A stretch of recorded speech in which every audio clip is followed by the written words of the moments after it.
हमारे भारत देश में एक बहुत पुरानी कहावत है और उस कहावत में ऐसा कहा जाता है, उत्तम खेती मध्यम बान, करे चाकरी कुकर निदान। ये हिंदी में कहावत है।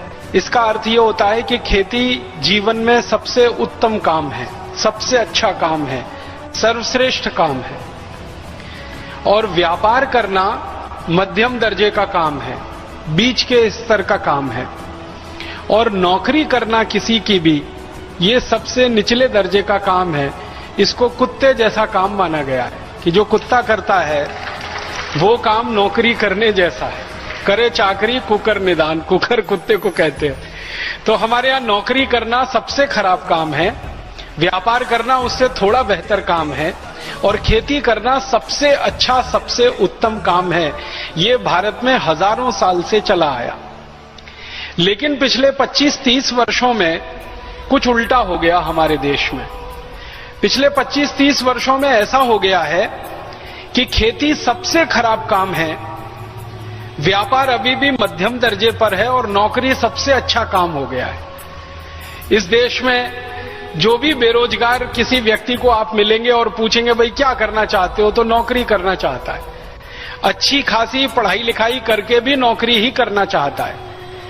बड़े बड़े हमारे देश के विद्यार्थी, बड़े बड़े से मतलब जो इंजीनियरिंग पढ़ते हैं, मैनेजमेंट की पढ़ाई करते हैं, डॉक्टरी की पढ़ाई करते हैं, 5-7 साल लगातार मेहनत करते हैं, लाखों करोड़ों रुपए खर्च करते हैं, उनसे भी पूछो तो वो भी नौकरी करना ही चाहते हैं।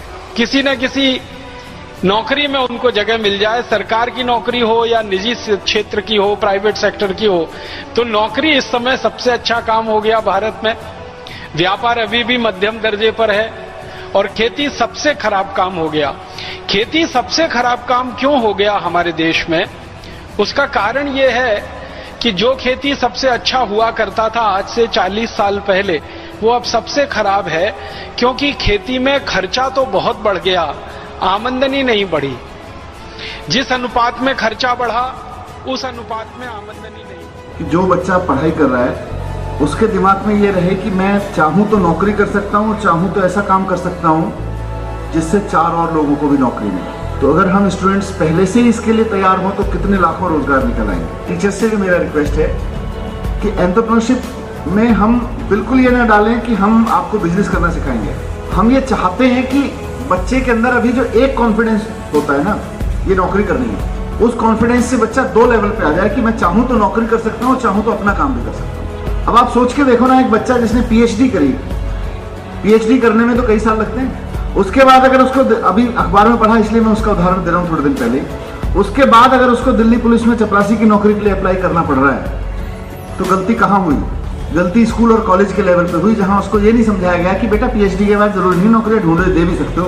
और अगर उसके पास एंटरप्रेन्योरशिप माइंडसेट होता तो वो पीएचडी करने के बाद जिस सब्जेक्ट में उसने पीएचडी की थी, अपने घर में ट्यूशन सेंटर भी खोल के बैठ जाता तो चपरासी से ज्यादा कमा लेता। एंटरप्रेन्योरशिप कैरिकुलम का मकसद है कि आप सपना देखें, आप सपना देखें अपने लिए, आप सपना देखें अपनी फैमिली के लिए, आप सपना देखें अपने देश के। सपने तो तभी देखोगे जब रिस्क लेंगे, सपने तो तभी सच होंगे ना जब रिस्क लेना सीखोगे।